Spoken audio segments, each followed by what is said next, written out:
Muito boa noite. Bruhim Abaim. Gostaria de falar hoje sobre um tópico que, se a gente pudesse fazer uma pergunta, acho que é fácil de responder essa, vamos lá. Se a gente pudesse fazer uma pergunta, meus queridos, a pergunta é a seguinte: qual é o assunto que mais se repete dentro do Sefer Torah inteiro? Ou seja, naquele mesmo Sefer Torah que nós sabemos que cada palavra dele tem algo para se aprender. Se a gente for mais preciso, cada letra dele tem algo para a gente aprender. Mas ainda não está muito preciso. Cada vírgula a mais, mesmo que na Torá não tem vírgula, tem os pontos de musicais, mesmo disso a gente aprende alahot e aprende coisas importantes. Então, quando a Torá repete algum assunto, é algo de a gente ficar assim, uau! Porque se a gente aprende algo de uma vírgula, se a gente aprende algo de uma letra a mais, óbvio que um assunto que ele se repete algumas vezes com algumas palavras e sentenças, isso merece, óbvio, que uma atenção a mais, que Hashem quer passar alguma coisa importante para a gente. Qual assunto que se repete muitas vezes no Sefer Torah? Eu acho que ficou não fácil, mas muito fácil. O assunto é, rufem os tambores, vamos lá, acompanhem comigo. A gente faz Kiddush, sexta-feira à noite, Zecher Lietziat Mitzrayim, correto. Tefilin, que nós colocamos, homens, mão e cabeça, duas mitzvot distintas, Zecher Lietziat Mitzrayim, lembrança da saída do Egito. Sukkot, Zecher Lietziat Mitzrayim, a lembrança à saída do Egito. Matzah, Zecher Lietziat Mitzrayim, ou seja, inúmeras vezes durante o ano, em festas ou diariamente, a gente faz muitas mitzvot, Zecher Lietziat Mitzrayim. Purim é Zecher, não, Purim não, tá pegadinha. Purim não é porque veio depois da saída do Egito, mas muitas das mitzvot, inúmeras, são Zecher Lietziat Mitzrayim, em lembrança à saída do Egito. Na dúvida, é só colocar Zecher Lietziat Mitzrayim. A Torá repete esse conceito mais de 50 vezes diferentes em momentos diferentes. A pergunta, meus queridos, é por quê? Então, óbvio que nossos sábios falam para a gente porque o conceito da saída do Egito, Yetziat Mitzrayim, é algo tão fundamental na emuná do Yehudi, na fé, é espinha dorsal. E um Yehudi sem emuná podia valer muito mais se tivesse emuná. E emuná, confiança em Akadosh Baruch Hu, é algo importantíssimo demais. E para isso, Yetziat Mitzrayim é uma peça nesse quebra-cabeça chamado emuná indispensável. A Torá conta para a gente que na saída do Egito, já que aparece tantas vezes, e a gente vai mencionar um ponto aqui que permeia para o ano inteiro, a Torá conta para a gente que a libertação, depois de 210 anos de escravidão, a Torá conta para a gente 4 linguagens de salvação, que talvez a gente já tenha escutado, mas queria abordar com vocês algo novo. Acreditem se quiser. A Torá fala para a gente que Hashem falou para a gente na saída do Egito, em momentos diferentes, o seguinte: Hotzeti, eu vou tirar vocês do Egito. Depois Hashem falou, Hitzalti, eu vou salvar vocês do Egito. Depois Hashem falou, Vega'alti, eu vou redimir vocês do Egito. E por último Hashem falou, Velakachti, eu vou pegar vocês do Egito. A pergunta é que a palavra Hotzeti, Hitzalti, Ga'alti e Lakachti são 4 sinônimos de freedom, liberdade. E a pergunta é, meus queridos, por que Hashem chamou o mesmo ato de 4 formas diferentes? A gente sabe que isso é chamado em hebraico Dalet Leshonot Geulah, 4 linguagens diferentes da nossa salvação do Egito. Inclusive, olhem que curioso, entre parênteses, a gente sabe que na festa de Pesach, mesmo que hoje o assunto não é só sobre Pesach, é o ano inteiro, mas na festa de Pesach, a gente toma 4 copos de vinho em referência a essas 4 linguagens da salvação. Por isso que a gente toma 4 copos de vinho. Isso Quem diz para a gente é o Talmud Yerushalmi, curiosidade, importante saber isso. Porém, o Talmud Bavli fala para a gente não, que a razão que a gente toma 4 copos de vinho não tem nada a ver com essas 4 linguagens de salvação, mas sim pelo fato que cada um dos 4 copos de vinho se refere a um estágio da Haggadah com mitzvot diferentes, e cada mitzvah requer por si só um destaque, um copo de vinho ou suco de uva diferente. O primeiro copo é o Kiddush, o segundo copo vem a Haggadah de Pesach, o terceiro o Birkat Hamazon e por último o Halel. Assim diz o Talmud Bavli. Mas voltando,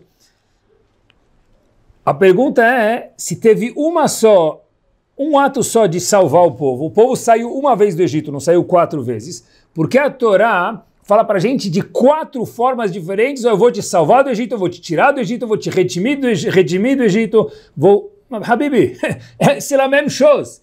É que nem a pessoa entra no táxi, ele sai do táxi e pergunta quanto deu. O taxista fala, olha, o senhor pode pagar ou 12 reais ou uma dúzia de reais. É a mesma coisa. Ou 6 vezes 2. Podia falar 4 leshonot de pagamento, mas me permitam, aparentemente, óbvio que não é assim, é supérfluo, é banal, e a Torá não fala nada que tem supérfluo. Então, o que a gente aprende daqui? E o que isso tem a ver com a gente? Meus queridos, o Rav de Dvinsk tem um livro chamado Meshech Chochmah. Ele fala uma explicação nada mais, nada menos do que power, magnífica, bárbara, comprovem comigo, sobre o porquê de Hashem escrever a mesma ideia com 4 linguagens diferentes, que tem a ver com o Egito, com a Torá e conosco hoje em dia, eu acho. Vamos lá. Vamos mergulhar em um por vez e aprender algo power. Cada linguagem de salvação, ela se refere a uma dimensão diferente da saída da escravidão para a liberdade. A gente perguntou por que 4 linguagens para o mesmo ato. O ato de ser livre, a palavra escravidão para a liberdade, carrega dentro de si 4 camadas diferentes, vou chamar assim, 4 dimensões diferentes. Por isso foi necessário ter 4 linguagens de salvação, porque a salvação de andar de um lugar para o outro parecia ser uma, sair do Egito para o deserto, para a terra de Israel. Mas lá aconteceu 4 cortes de correntes de escravidão diferente. E quais são? E o que a gente aprende com isso? Cada um dos pontos merece uma atenção importante, acompanhe comigo. A gente sabe que, vamos começar pelo mais fácil, quando os Yehudim saíram do Egito, eles foram salvos, dizem nossos sábios, tem um pouco de discussão sobre isso, mas o Meshech Chochmah usa uma das linguagens, tem algumas versões muito parecidas, no Midrash e na Mechilta, sobre qual mérito a gente saiu do Egito.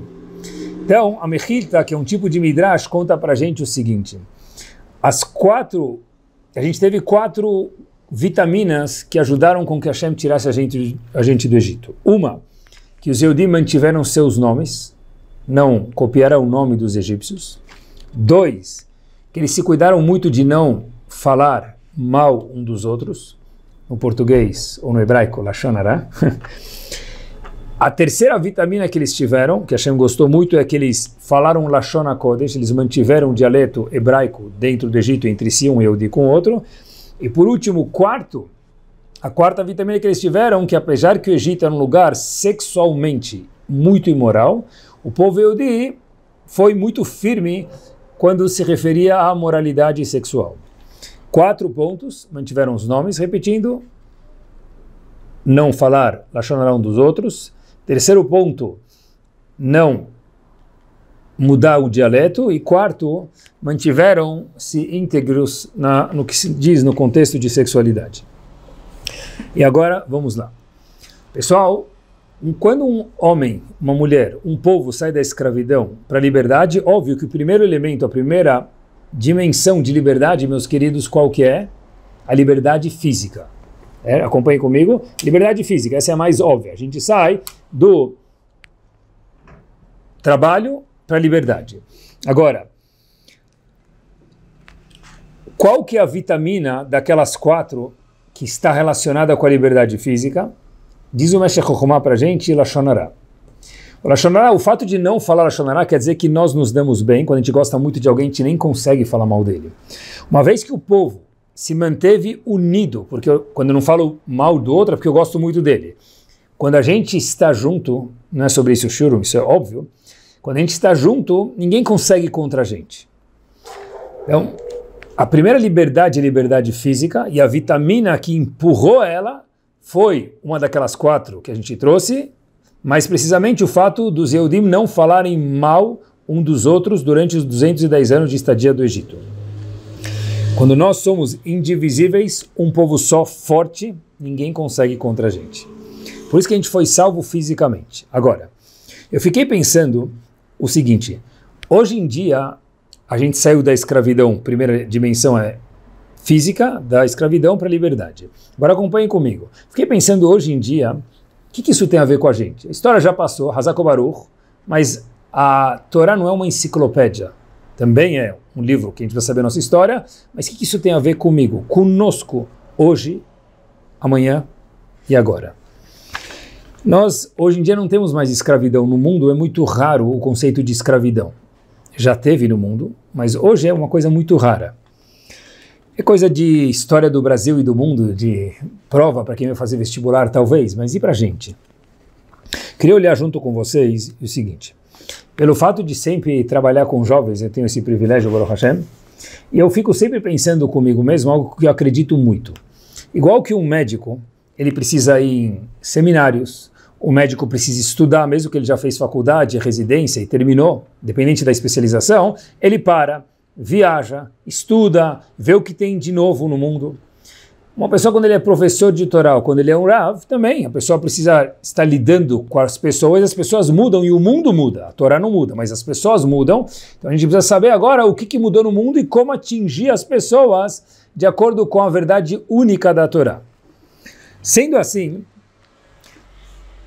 o que o mundo nos diz sobre liberdade e escravidão física hoje em dia?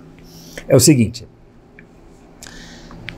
A gente sabe que o mundo tem muita chokhmah, muita sabedoria para nos ensinar, e a gente pode aprender, a Torá faz questão que a gente aprenda de tudo e de todos o que a gente pode aprender.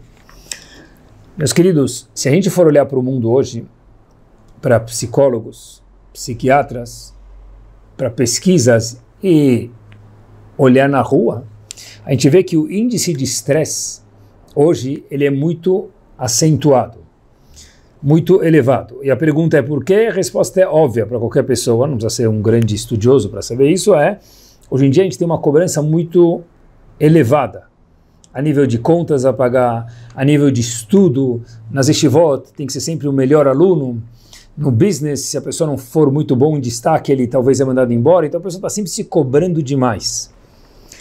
E, obviamente, que também tem um ponto que ajuda o estresse a subir, é algo chamado ansiedade. A pessoa quer saber das coisas quase, e pensem junto comigo se isso não é verdade, antes delas acontecerem. Porque uma vez que alguém já descobriu que ele ou ela ficou noivo, ele ou ela fez tal coisa no business ou deixou de fazer, não tem mais graça. O legal é descobrir antes do noivo que ele ficou noivo. Saiu uma foto que ele estava, opa, já sei que ele ficou noivo, não me conta porque eu já sei. Hoje em dia é até difícil ter assunto para conversar porque todo mundo já sabe de tudo. Então, olha que interessante. As pessoas, muitas vezes, elas negligenciam, negam. Pessoal, olha enquanto isso é verdade. O sono, o lazer, o esporte físico.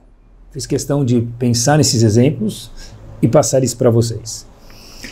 Pulam refeições, né, para poder trabalhar mais, para poder às vezes até estudar mais Torá. Ou, queridos, mesmo quando a gente come, por favor, escutem cada exemplo e levem em consideração, mesmo quando a gente come, nós comemos, é só para, me permitam o português vulgar, descer goela abaixo. A pessoa come com o celular na frente dele, a pessoa come de pé, toma café de pé, come enquanto estuda. Óbvio que Talmud Torah Keneged Kulam, minha mitzvah mais importante do mundo é Talmud Torah, no question. Mas curtir a comida faz parte. Ninguém falou que a pessoa precisa almoçar em 1h30, nem tomar café em 1h30. Mas comer, aqueles minutos que a pessoa está comendo, aproveitar da comida faz parte. Hachamim contam para a gente que Hashem podia ter dado um tipo de alimento para todo mundo. Ele deu alimentos diferentes, com sabores diferentes, cores diferentes, para que a gente pudesse aproveitar. Liberdade física é poder curtir o momento. Não achar que eu sou tzadik porque eu estou sempre ocupado.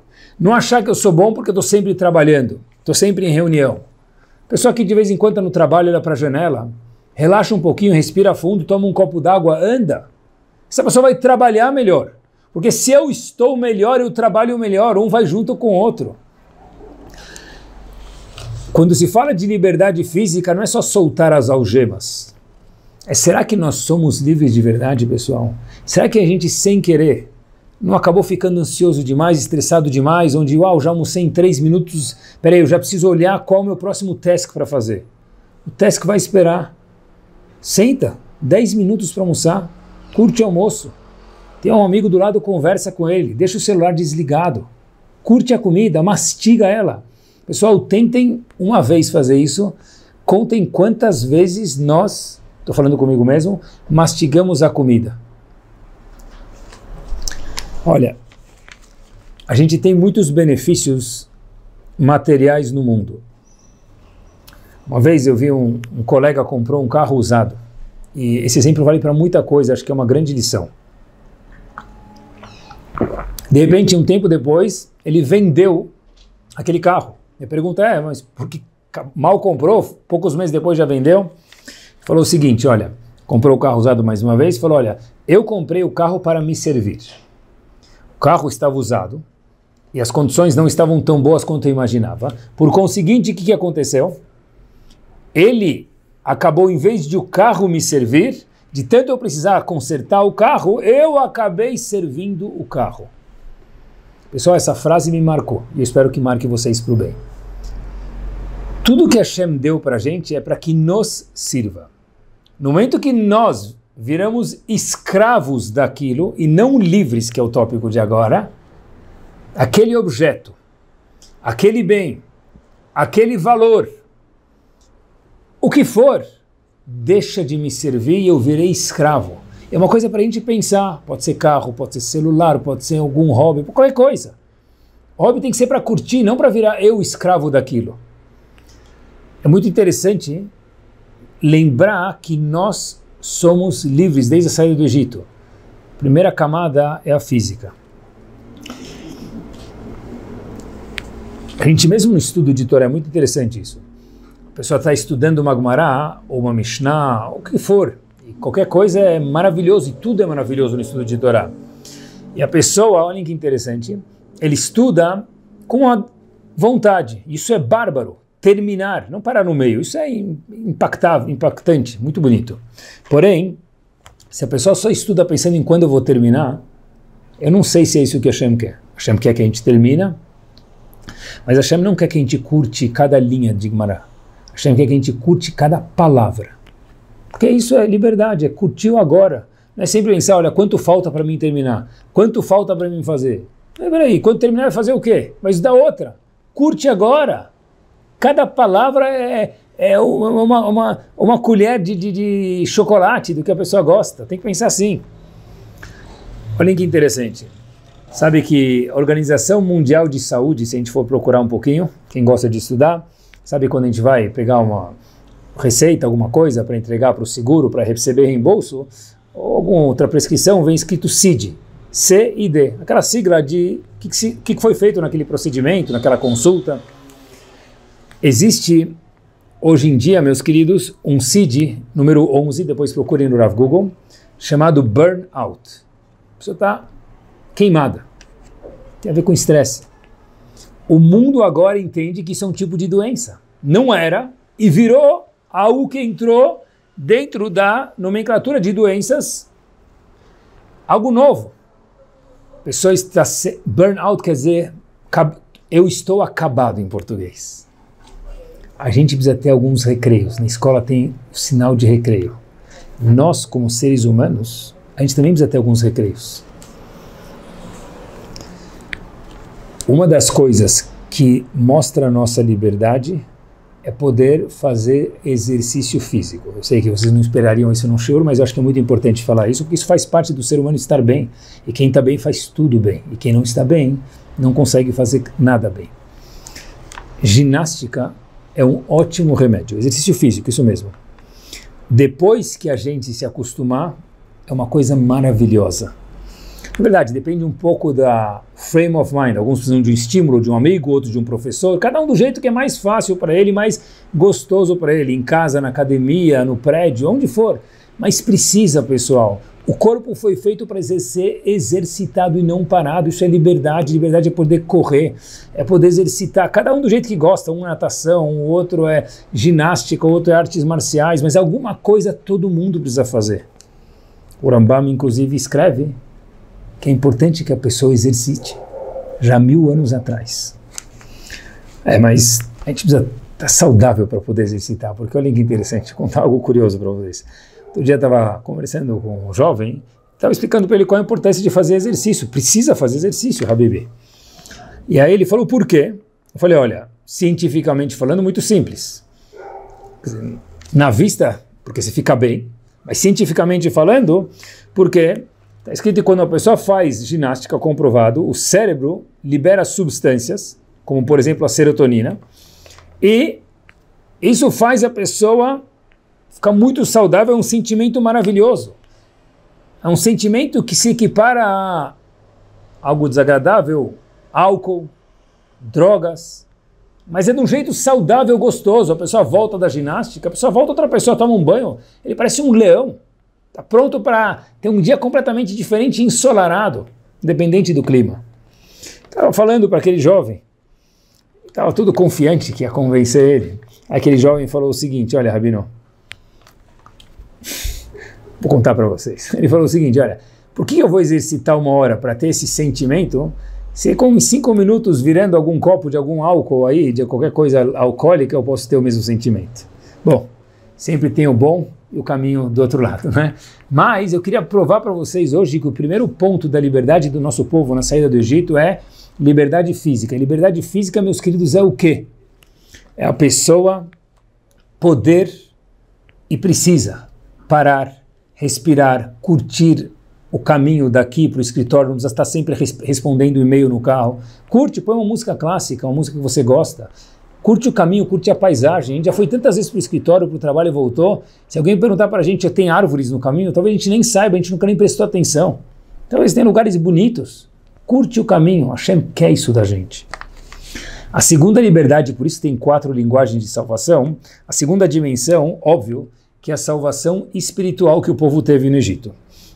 De não ficar assimilado ao Egito, porque eles podiam sair como pessoas, mas deixarem de ser um povo. Eles chegaram, como diz o comentarista de futebol, na trave. A gente sabe que tem 50 níveis de santidade e 50 níveis de contrário de santidade.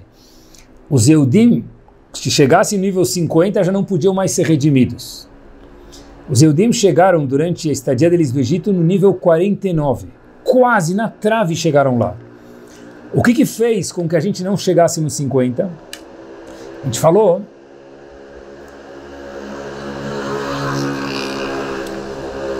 A gente falou que o povo teve 4 vitaminas. A segunda vitamina que combateu a liberdade espiritual, que gerou a liberdade espiritual, e é óbvio que ela está linkada, foi o fato do povo se cuidar sexualmente, que é algo espiritual. As pessoas fizeram isso só porque Hashem mandou. O povo foi digno sexualmente falando, por isso que Hashem deu a vitamina de proteger eles que eles não chegassem no nível 50 de impureza. Agora olhem que interessante, meus queridos. O que quer dizer liberdade espiritual? A cultura egípcia, ou onde a gente mora, tanto faz, é muito forte. Hoje em dia, no question. Tirar os Yehudim de lá, do Egito, e também tirar a cultura egípcia e deixá-la no Egito, não removê-la junto com os Yehudim. Isso foi muito difícil. Essa foi a segunda linguagem de salvação de Geulah, que a gente foi libertado mesmo. Porque sair do Egito e continuar com o Egito dentro da gente ajuda, mas não tanto. E Hashem não queria isso da gente. A gente está acostumado que assimilação é quando um Yehudi casa com alguém fora do povo. A gente procura, tem órgãos que fizeram pesquisas maravilhosas, um deles é PEW, um órgão americano que fez. Qual é o índice de assimilação? Então, eles veem quantos Eudim casaram fora do povo. Isso é verdade que é assimilação. Mas não é só isso. O que é assimilação? É quando a gente vive uma vida diferente da Torá, diferente dos valores.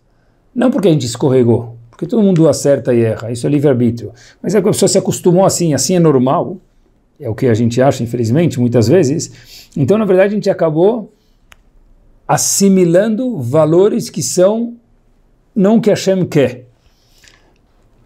Ser gente hoje no mundo físico, eu vou especificar um pouquinho mais aqui, eu me refiro, é ter likes.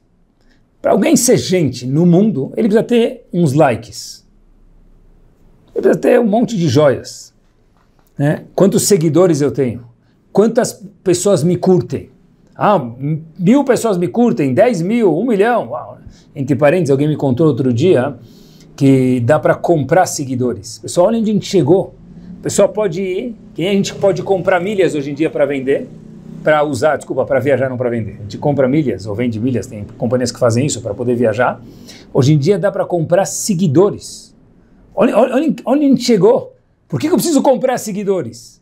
Porque senão eu não sou ninguém, eu preciso ter tantos seguidores, senão ninguém olha para o meu Facebook, o meu Shawarbook, sei lá o que for. Mas olha onde a gente chegou. Peraí, eu preciso do approval dos outros para ser alguém. Óbvio que tem gente que faz trabalho com isso, é o business da loja da pessoa, mas, de novo, o nível pessoal, pessoa física, isso é assimilação de verdade de valores, né? Tem blogueiros, atletas, youtubers, né? A gente já tem lugares talvez que dá para aprender, tem coisas para aprender, pode ser, mas pessoal, que tipo de valores muitos dessas pessoas, muitos deles, não todos óbvio, mas muitos deles ensinam para a gente? Quando a gente deixa uma criança na frente de um youtuber, ensinando, não sei que grande chokhmah ele já tem, né? Então, o que a criança vai aprender? Vai falar igual, vai agir igual, porque quando a gente vê aquilo 10 minutos, 1 hora, horas, meses, semanas, a pessoa acaba virando aquilo que virou o ídolo dele. Quem são os ídolos que nós deixamos nossos filhos, filhas ou nós mesmos olhar? Sabem que tem pesquisas científicas que comprovam algo muito curioso, que a dependência da tecnologia é exatamente igual à dependência de drogas. É interessantíssimo, isso é algo comprovado. Quando alguém, e olha, eles gastam milhões, pessoas que fazem todos esses programas são pessoas muito inteligentes, capazes e sábias e gastam muito dinheiro. Por exemplo, quando alguém dá um like, as pessoas recebem algum tipo de notificação por e-mail, por mensagem, alguma forma. Agora, cada vez que a gente recebe um like ou algum joia, mais um seguidor, a pessoa fica feliz e no cérebro isso gera algo chamado dopamina, que é uma das substâncias que faz a pessoa ficar bem. Quer dizer, a pessoa fica viciada que ele precisa ter mais likes, ele não consegue, agora condicionou o cérebro dele que se ele não tiver os likes, ele não fica feliz. É difícil, é um teste, mas se Hashem mandou para a gente é porque a gente consegue. Esse é o nosso lema. Hashem gosta da gente, ele sabe, olha, eu dei a ferramenta, Hashem falando para que a gente possa conseguir. Usar a tecnologia é ok, é necessário, não tem, a gente precisa dela para viver. Acho que já é impossível viver sem ela. Onde for. Talvez aonde for já é demais. Mas a gente precisa muito da tecnologia. Mas pessoal, acompanhem comigo. Será que ela precisa acompanhar a gente no almoço? Olhem quando a gente vai almoçar em algum lugar, jantar em algum lugar, pode ser no escritório, pode ser no restaurante, a pessoa está almoçando sozinha. É impossível. Não sei se é raro, acho que é impossível encontrar alguém que está almoçando sozinho e não está olhando um vídeo. Habibi, agora não é hora de ir a vídeo. Curte a comida, curte o ambiente. Você vai até o restaurante para comer, vai ficar olhando o vídeo. Eu sei que é vergonhoso almoçar sozinho, então a pessoa finge que ele está dentro do celular. Ok, mas a gente precisa saber não estar com o celular. Quando a gente não estiver acompanhado, a gente também está acompanhado. Cada um está acompanhado consigo mesmo. Quando a pessoa vai almoçar, vai jantar, a pessoa precisa falar, olha, que nem o exemplo do carro que a gente mencionou anteriormente. O celular vem para me servir e não eu servir a tecnologia. Quando a pessoa vai dormir, meia hora antes, fala para o celular, good night, dá um beijinho nele que ele merece e coloca ele offline. Acabou, Habibi. Agora eu mando no meu sono. Quando a pessoa estuda a Torá, e que desafio, pessoal, isso é Akedat Yitzhak nos nossos dias, o 10º teste de Avraham Avinu, acho que a gente passa todos os dias. A pessoa está estudando, está na sinagoga, começou a me dar, o celular não tocou o dia inteiro, só recebeu mensagens, ele toca uma vez por dia. O pessoal começou a Shem Sefatai Tiftachu Fiagitei Terra, começou a me dar, brim, começa a tocar. E aí toca uma vez, duas, a gente fica preocupado e a cabeça entra dentro do celular. E aí depois terminou a reza, a gente olha o celular, quem era? 0300, propaganda de alguma futilidade. É o Yetzerará. E é difícil mesmo. Mas liberdade, a segunda liberdade que nós tivemos é a liberdade espiritual, de poder ser quem nós somos. Terceira dimensão de liberdade que a gente teve na saída do Egito, meus queridos, que um escravo perde. A primeira é física, a segunda é assimilação, que a gente mencionou. A terceira liberdade que o escravo pode muito bem perder é chamado Ichus. Os Ashkenazim chamam isso de Ichus. Ichus é lineagem. Lembrar quem a gente é. Um escravo, depois de 210 anos, ele é um Zé Ninguém.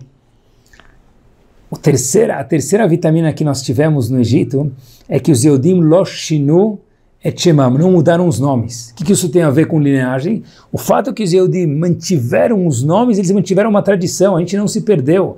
A gente continua neto daquele avô, bisneto daquele bisavô. Havia um elo. Essa é a terceira vitamina que deu à luz a terceira linguagem de liberdade, meus queridos, que é o Ichus. Os Yehudim não perderam a lineagem.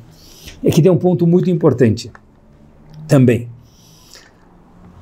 Houve épocas na história do nosso povo que, em alguns campos, infelizmente, épocas recentes, o Yehudi virou um número, não tinha mais nem nome. É número 123093. Número que fosse, 6 números, 5 números. Hashem falou, cada Yehudi é um número não. Cada Yehudi é número 1 para mim. Cada Yehudi tem um nome. Cada Yehudi tem uma essência, cada Yehudi tem uma função no mundo que ninguém mais vai fazer, o que a gente pode fazer. E nós temos Ichus. Normalmente os Hassidim são muito meticulosos no Ichus, na lineagem. Mas todo mundo tem que ser, em algum aspecto. Porque nós somos filhos de Avraham, Yitzhak, Yaakov, Moshe Rabbeinu, Chazon Ish, Rabbi Akiva Eger, gente gigante, pessoas maravilhosas que a gente tem no nosso povo. E a gente tem que ter orgulho disso.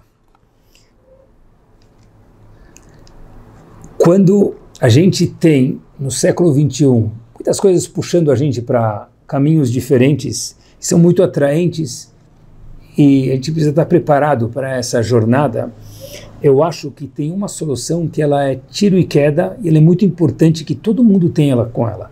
Jovem, menos jovem, homem, mulher, bonito, não bonito, magro, não magro, não faz diferença. É ser orgulhoso de ser um Yehudi. Porque a pessoa que é orgulhosa de alguma coisa, ela é raçuda com aquilo. Pega uma pessoa que torce para o time, pode ser, vai, todo mundo traduz, cada um, vou falar todos os times, fala um, vai, que me veio a cabeça primeiro. Vai, Corinthians. A pessoa coloca a camisa do time.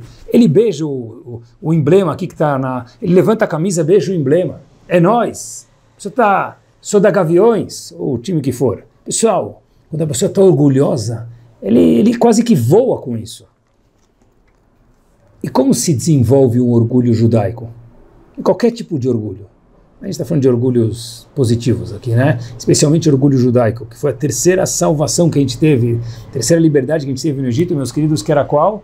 Ichus, lineagem, lembrar quem nós somos. Como que se desenvolve um orgulho? Primeiro ponto, eu acho que tem 2 pontos para se desenvolver orgulho. O primeiro ponto é se esforçar por algo. É, isso mesmo. Escolhe uma mitzvah. Uma mitzvah. Se esforça um pouco por ela, você vai gostar um pouco dela. Se esforcem muito por ela e nós vamos gostar muito dela. Qualquer uma. Cada um é diferente, cada um gosta de alguma coisa específica. Por exemplo, está chovendo, não perde minyan. Hoje vai ter que pegar um táxi, vou ter que gastar tanto. Pega e não reza sozinho em casa. Escolhe uma mitzvah, nem que for uma vez por semana. Quando nós formos fazer algo com vontade, a gente não consegue depois não gostar daquilo. Fui num shiur, mesmo que não tenha sushi grátis. Vai! Vai! Porque olhem, queridos, se a gente pegar alguém que gere uma instituição judaica, ele é voluntário lá, ai de nós se a gente falar mal da instituição na frente dele. Mas por quê? Pode ser que até a gente tenha razão. Porque a pessoa vai ficar ferida. Mas por que ele vai ficar ferido? Porque ele é devoto àquele lugar, e quando a gente é devoto, a gente ama o lugar. Assim também é com o judaísmo e assim é com tudo. A gente quer ter o benefício da facilidade, que é maravilhoso muitas vezes, e por que não? Mas para poder gostar de alguma coisa, tem que se esforçar por aquilo. Inclusive o Zohar fala para a gente, em relação ao esforço, por isso quando alguém sobe no Sefer Torah, a gente costuma fazer Mishiberach, os Faradim, Ashkenazim Mishibeirach. Por quê? Para doar alguma coisa. Por quê? Porque diz Zohar Kadosh que não se compara a dimensão de uma mitzvah paga com a mitzvah não paga. Então a pessoa subiu na Torá, tem aproveito dessa mitzvah, paga. Porque é incomparável fazer uma mitzvah balash, for free, do que pagando ela. Quer ser orgulhoso de algo, se esforce por isso. E tem mais um ponto que faz a gente ser orgulhoso de algo, e eu acho que é indispensável que a gente tenha isso. Ler biografias de pessoas grandes do nosso povo que viveram perto da gente. Óbvio que a gente pode ler a biografia de Moshe Rabbeinu no Sefer Torah, né, que é a maior biografia dele, mas ler também, pessoal, inclusive acho que toca mais a gente, pessoas que moram na nossa esquina, moraram poucas gerações atrás ou poucos anos atrás. Na verdade, uma das pessoas que me marcou muito, eu lembro durante o tempo que eu estava na Yeshiva, era Moshe Feinstein, um homem gigante, faleceu pouco tempo atrás, relativamente, em 1986, e morou nos últimos anos, muitos anos de sua vida, nos Estados Unidos, mais precisamente em Nova York. Vou contar para vocês 2 episódios pequenos de quem foi esse homem. Olha quanto é gostoso. Uau, que orgulho fazer parte de um povo que teve um homem como esse como líder, dentre muitos outros. Uma vez, Moshe Feinstein, que era um dos grandes homens, não da yeshiva dele, não do bairro dele, dos Estados Unidos inteiro, com certeza, e do mundo. Ele estava indo para um meeting muito importante, uma reunião importante, e de repente um senhor no caminho dele, indo do escritório para o carro, se aproxima um Yehudi pedindo tzedakah. Moshe Feinstein tinha algum trocado no bolso, deu com carinho para a pessoa, e essa pessoa se aproximou e começou a falar com o Moshe Feinstein. Ele falou 1 minuto, 2 minutos, 4 minutos, 5 minutos, 10 minutos. Passados-se 10 minutos, o Moshe Feinstein falou para ele, olha querido, desculpa, eu preciso ir que eu tenho algo muito importante. Pediu tchau, deu licença e continuou indo. Entrou no carro e foi. As pessoas que estavam acompanhando o Rav Moshe Feinstein falaram para ele, Rav, o senhor tem uma reunião, a gente está em cima da hora e tem gente esperando. O senhor podia ter dado para ele a tzedakah que o senhor deu, Hazako Baruch, beijo e tchau. O que foram esses 10 minutos desnecessários aqui? Esse Rav Moshe Feinstein tem o seguinte, dar dinheiro é tzedakah, não é? Disseram as pessoas, claro, Rav, mas e daí? Falaram, olha, falar com ele faz parte da mitzvah de tzedakah. Porque eu acho que mais do que o dinheiro que eu vou dar para ele, que não era tanto que é o que eu tinha no bolso, ele depois de ter falado comigo, eu sei que eu sou uma pessoa nobre e renomada aqui, apesar que o Moshe Feinstein era muito humilde, mas ele conhecia quem ele era, falou, ele vai sair daqui, um senhor necessitado financeiramente, vai voltar para casa e falar para as pessoas, eu conversei 10 minutos com o Moshe Feinstein, isso vai iluminar ele não sei por quanto tempo. Ele mereceu aqueles 10 minutos, porque é certeza que deu mais vida para ele do que o trocado que eu coloquei no bolso dele. Pessoal, olhem que sensibilidade e amor. Olha que gostoso fazer parte de um homem, um povo que tinha um homem como esse. Mais um episódio curto do mesmo grande homem, Rav Moshe Feinstein. Tinham muitos, mas para mim esse homem me impactou em muitos momentos, quando eu morava nos Estados Unidos.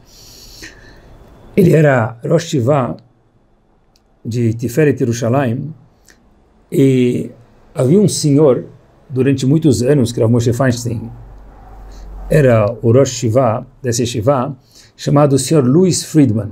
Ele era um homem muito bondoso com a Yeshiva, não só doava recursos para a Yeshiva, mas doava roupas e mantimentos para os alunos que tinham menos possibilidades econômicas. Então roupas e gravata, e sabe, os alunos se vestiam bem, pessoas que não tinham condições, muitos deles. E ele não fez isso por 1 ano, 2 anos, fez anos e anos e anos, muitos anos ele fez isso. Uma vez a Yeshiva decidiu agradecer ele, esse senhor veste tão bem os alunos, eles se sentem tão orgulhosos e respeitosos, com uma roupa bonita, a Yeshiva quis agradecer ele, fez um jantar no dining room da Yeshiva, no refeitório da Yeshiva, De repente, uma das pessoas da Yeshiva, o presidente, alguém levantou para falar e agradeceu aquele doador que durante muitos anos vestiu e veste os alunos, é muito gentil para aqueles alunos que precisam, e na hora, não sei porquê, aquele homem que coordenava a Yeshiva, não o Rav Moshe Feinstein, tem um outro homem, disse, olha, agora nada melhor do que para agradecer o senhor Louis Friedman, que o quê? Que as pessoas todas que foram ajudadas levantem para que ele possa ver quantas pessoas ele ajudou. Naquele momento os alunos ficaram com uma vergonha, a gente vai levantar na frente de todo mundo. E essa é a parte mais brilhante da história. Em poucos milésimos de segundo, levanta Rav Moshe Feinstein em direção a esse senhor Louis Friedman para dar a mão para ele. E quando Rav Moshe Feinstein levanta, o que acontece? O Gadolador, o gigante, os alunos levantam, os rabinos levantam, inclusive aquele senhor Louis Friedman levanta e ninguém passou vergonha. Pessoal, essa sensibilidade de um Gadolador, de um homem que sabia o Talmud inteiro, não de trás para frente, de frente para trás. Quantas perguntas e respostas de Halachá esse homem falou sobre tudo que a gente pode imaginar no livro dele, Grot Moshe, dentre outros livros.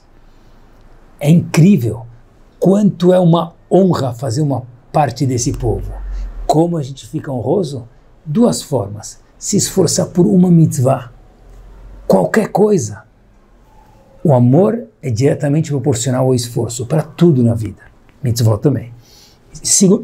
Segundo ponto, procurem livros de Rabanim, tem em português, tem em inglês da Artsco, livros maravilhosos de pessoas que mudam a nossa vida. Esse é o Mussar de hoje em dia, meus queridos, que fala com a nossa geração.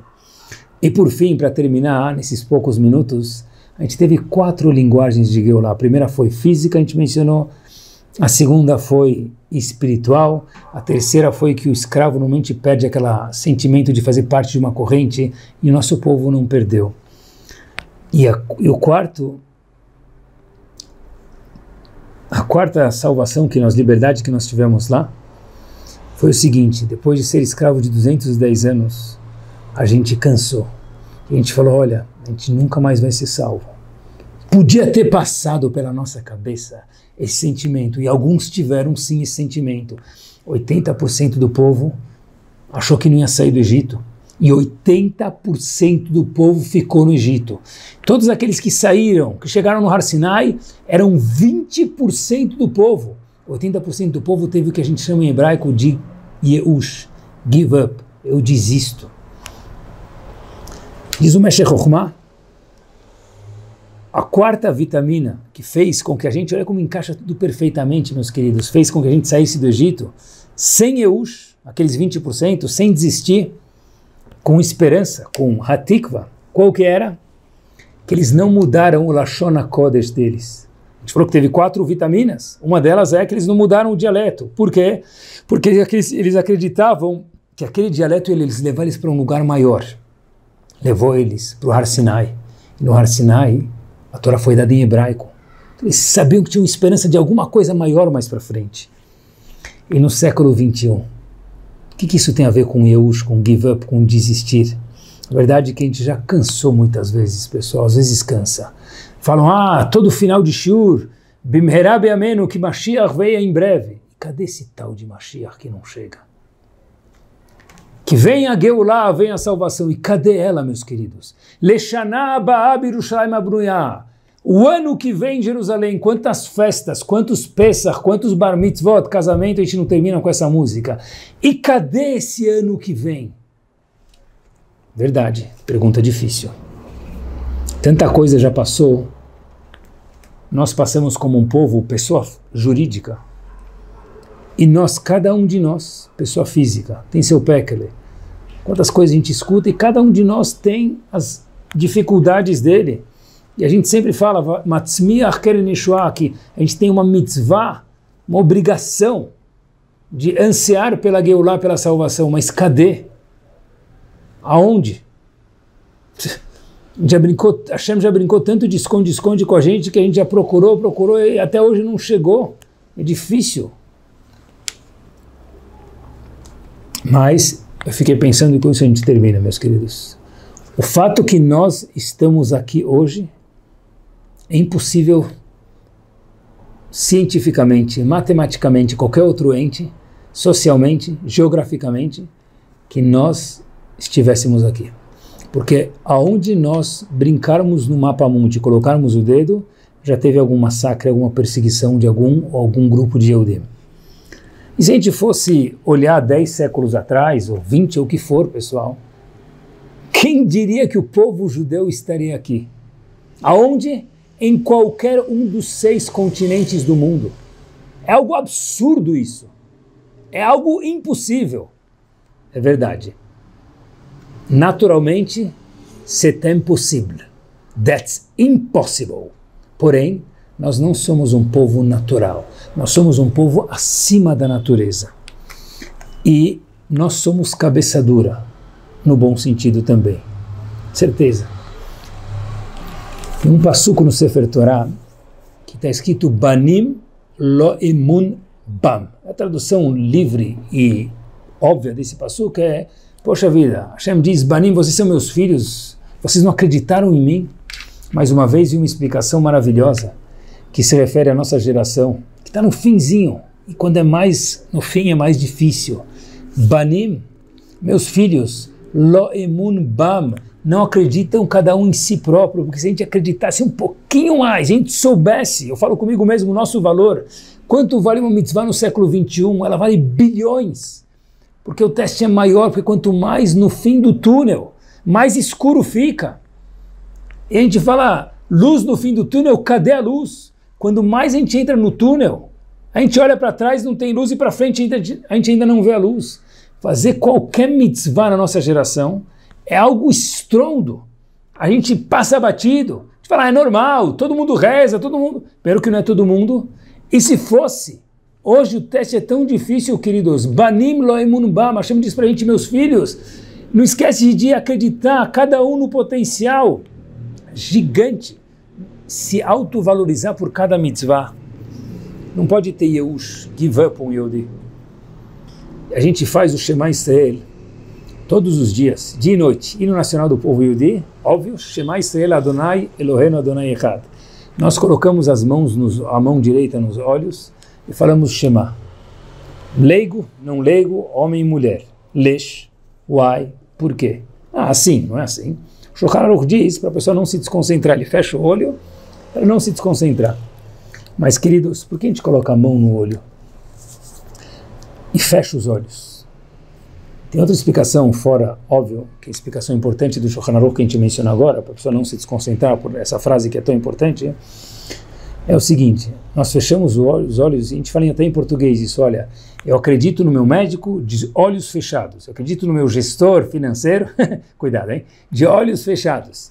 Leavdil, quando nós fechamos os olhos no Shema Israel, a gente fala, Hashem, eu acredito em você de olhos fechados. E só em você, Hashem. Cada vez que a gente fecha os olhos no Shema Israel, meus queridos, acompanhem com isso para a gente terminar, a gente está falando, Hashem, eu acredito em você de olhos fechados. Muitas histórias, muitos episódios, muitas coisas que a gente escuta sobre o nosso povo, não dá para entender. Ah, eu escutei uma explicação. Please. Ninguém entende de verdade muitas coisas difíceis que aconteceram com o nosso povo no macro, e com muitas famílias, talvez com alguns de nós no micro, pessoas tão boas, por que acontece isso com ele ou com ela? Não dá para entender. Mas tem sim uma explicação.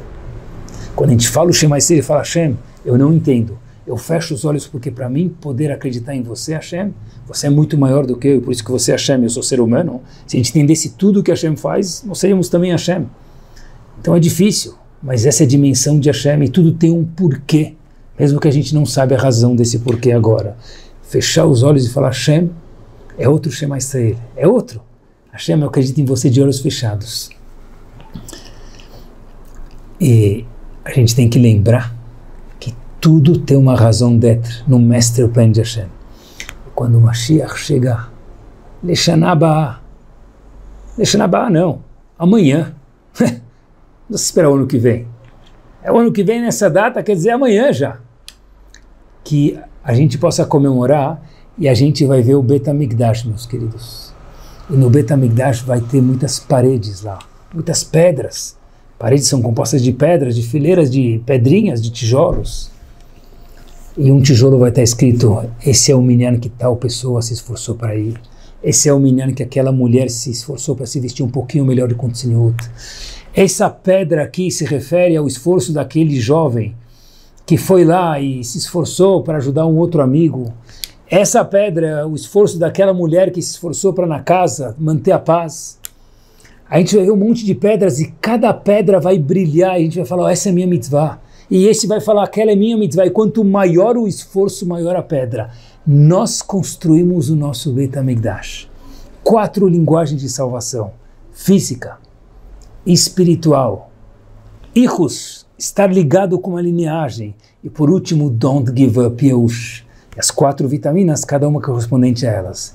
Que Bezat Hashem a gente possa de verdade falar Zecher Letziat Mitzrayim, mas não só falar, que a gente possa viver durante o ano inteiro, porque tem mais de 50 vezes mitzvot, Zecher Letziat Mitzrayim, que a gente seja cada vez mais livre, mais orgulhoso, que agora sim, quando Hashem construiu o Beit HaMikdash, na hora que Ele achar correto, que Bezat Hashem seja em breve, a gente possa encontrar cada uma das nossas mitzvot lá, menor ou maior, pedras grandes ou pequenas, mas um muro de 10 metros precisa de pedras pequenas e grandes para compor os 10 metros. E a sua mitzvah estará lá brilhando para sempre. Boa noite.